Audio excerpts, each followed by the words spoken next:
നമ്മൾ അടുത്തതായിട്ട് പഠിക്കുന്നത് വെർട്ടിബ്രൽ കോളത്തിലെ സൈക്രൽ വെർട്ടിബ്രയാണ്. സൈക്രൽ വെർട്ടിബ്ര എന്ന് പറയുമ്പോൾ നമുക്കറിയാം വളരെ ചെറിയ കമ്പോണൻസ് മാത്രമേ നമുക്ക് പഠിക്കാനുള്ളൂ. പക്ഷെ നിങ്ങൾക്ക് എന്ത് ചെയ്യാം, ടിപ്പിക്കൽ വെർട്ടിബ്ര, ഇപ്പോൾ ഇത് ഒരു 3 മാർക്കിന് ചോദിക്കുകയാണ് സൈക്രൽ വെർട്ടിബ്ര എന്ന് പറയുന്ന സംഗതി. അപ്പോൾ അങ്ങനെയാണെങ്കിൽ നിങ്ങൾ എന്താ ചെയ്യേണ്ടത്, ടിപ്പിക്കൽ വെർട്ടിബ്രയിൽ നമ്മൾ ഓരോ പ്രോസസ്സിൻ്റെയും ക്യാരക്ടറിസ്റ്റിക്സും അതിൻ്റെ ഫംഗ്ഷനും പറഞ്ഞിട്ടുണ്ട്. ഓക്കെ, അത് കൃത്യമായിട്ട് പറഞ്ഞുകൊണ്ട് സൈക്രൽ വെർട്ടിബ്രേനെ ഡിസ്ക്രൈബ് ചെയ്താൽ മാത്രം മതി. അപ്പം അതിന് പുറമേയുള്ള സംഗതികൾ മാത്രമേ നമ്മളിവിടെ പറയുള്ളൂ. സൈക്രൽ വെർട്ടിബ്രേൻ്റെ ടിപ്പിക്കൽ ഫീച്ചേഴ്സ് മാത്രമേ നമ്മളിവിടെ പറയുള്ളൂ.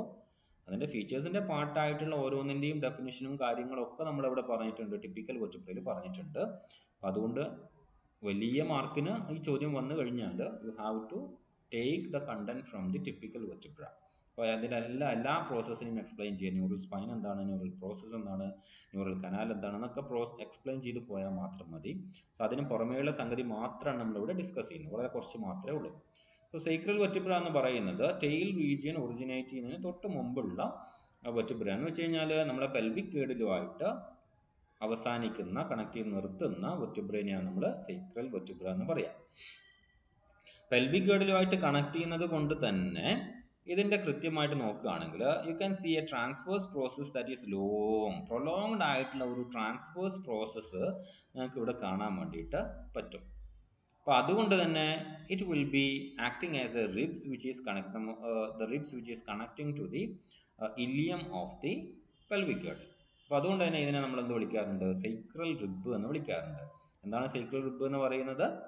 Transverse process of the സൈക്രൽ vertebra is connected to the ilia of the pelvic girdle and therefore it is serving as a function of rib. അതൊരു പ്രൊട്ടക്റ്റീവ് കവറിങ് പോലെ ഇത് ഫങ്ഷൻ ചെയ്യുന്നുണ്ട്. അതുകൊണ്ട് സൈക്രൽ വെർട്ടിബ്രയുടെ ട്രാൻസ്വേഴ്സ് പ്രോസസ്സിനെ വിളിക്കുന്ന പേരാണ് സൈക്രൽ റിബ് എന്നുള്ളത്. അപ്പം ഈ പോയിന്റ് ആണത്, അതുകൊണ്ട് പ്രത്യേകം ശ്രദ്ധിച്ചേക്കാം. ഓക്കെ, ട്രാൻസ്വേഴ്സ് പ്രോസസ്സ് വളരെ ലോങ് ആയിട്ടുള്ളത്, നമ്മൾ ഇതുവരെ കാണാത്ത ടൈപ്പാണ് ഇതിൻ്റെ ട്രാൻസ്വേഴ്സ് പ്രോസസ്സ് എന്ന് പറയുന്നത്. ഇതിന് പുറമെ ഇതിന് എക്സാക്റ്റ് ആയിട്ടുള്ള പ്രീ സൈഗാപ്പോഫൈസിസ് ഉണ്ട്, പോസ്റ്റ് സൈഗാപ്പോഫൈസിസ് ഉണ്ട്, പ്രോസീലസ് ആയിട്ടുള്ള സെൻട്രം നമുക്ക് കാണാൻ വേണ്ടിയിട്ട് പറ്റും. ഓക്കെ, പ്രൊജക്റ്റിംഗ് ആയിട്ടുള്ള സെൻട്രം ഉണ്ട്. വളരെ പ്രോമിനൻസ് കുറഞ്ഞ ന്യൂറൽ സ്പൈനാണ് നമുക്ക് ഇവിടെ കാണാം. നിങ്ങൾ ഈ ആൻറ്റീരിയർ വ്യൂ ഓർമ്മിക്കണേ. അപ്പം ആൻറ്റീരിയർ വ്യൂ ഇത് സെൻട്രമായിട്ട് എടുക്കുകയാണെങ്കിൽ ചെറിയൊരു കനാലുണ്ട്, ന്യൂറൽ കനാലാണത്. ഇതിൻ്റെ മുകളിലേക്ക് വളരെ ചെറിയ ഷാർപ്പായിട്ടുള്ള ന്യൂറൽ സ്പൈനെ കാണാൻ വേണ്ടിയിട്ട് പറ്റും. നമ്മൾ നേരത്തെ ടിപ്പിക്കലി നമ്മൾ നേരത്തെ കണ്ടപ്പോൾ എന്തായിരുന്നു, ഇങ്ങനെ അങ്ങനെയുള്ള വളരെ പ്രൊമിനൻ്റ്, നമുക്ക് ടെയിൽ റീജിയനിലേക്ക് പോകുകയാണെങ്കിൽ, കോഡൽ വെർട്ടിബ്രയിലേക്ക് പോകുകയാണെങ്കിൽ നമുക്ക് ഇത്തിരി ഷാർപ്പായിട്ടുള്ള കാണാൻ വേണ്ടിയിട്ട് പറ്റും. അതിന് പകരം വളരെ റെഡ്യൂസ്ഡ് ആയിട്ടുള്ള ഒരു ന്യൂറൽ സ്പൈനാണ് നമുക്ക് സൈക്രൽ വെർട്ടിബ്രയിൽ കാണാൻ വേണ്ടിയിട്ട് പറ്റുക. സോ ഇത്രയാണ് ഇതിൻ്റെ ഫീച്ചേഴ്സ് എന്ന് പറയുന്നത്. ഓക്കെ, ഞാൻ ഒന്നും കൂടെ ലിസ്റ്റ് ഔട്ട് ചെയ്യാം. ഒന്ന്, സൈക്രൽ vertebra they have very short centra but procedures ആണ്, യാതൊരു മാറ്റമില്ല.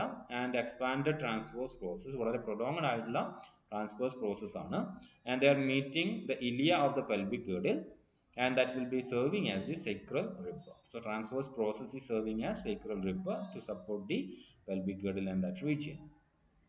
ഇതിന് ന്യൂറൽ സ്പൈൻ എന്ന് പറയുന്നത് വളരെ സ്മോൾ ആയിട്ടുള്ള ഒരു ക്രസ്റ്റ് ലൈക്ക് തിങ് ആണ്. ക്രസ്റ്റ് ലൈക്ക് എന്ന് പറയുമ്പോൾ ഇങ്ങനെ ഒരു സർഫസിൽ നിന്ന് കുറച്ചൊന്ന് പൊന്തി നിൽക്കുന്നത്, അതാണ് ക്രസ്റ്റ് ലൈക്ക് കൊണ്ട് ഉദ്ദേശിക്കുന്നത്. ദെൻ സൈഗാപ്പോഫൈസിസ് ആർ വെൽ ഡെവലപ്ഡ്, നമുക്ക് പ്രീയും പോസ്റ്റ് സൈഗാപ്പോഫൈസിസും കൃത്യമായിട്ട് നമുക്ക് ഇവിടെ കാണാൻ വേണ്ടിയിട്ട് പറ്റും. So these are the characteristics of sacral vertebra. ഞാൻ പറഞ്ഞത് ഓർമ്മയിൽ ഉണ്ടാവണം, ഇത് 3 മാർക്കിന് ചോദിക്കുകയാണെങ്കിൽ you have to draw the figure and you have to explain each and every component mentioned with the help of typical vertebra that you have learned. അപ്പോൾ അതുകൊണ്ട് പ്രത്യേകം ശ്രദ്ധിക്കുക. So we can see the caudal vertebra right now. Okay, അപ്പോൾ അടുത്ത video നമുക്ക് caudal vertebra ആണ് കാണേണ്ടത്. Now I am winding up. Okay, thank you.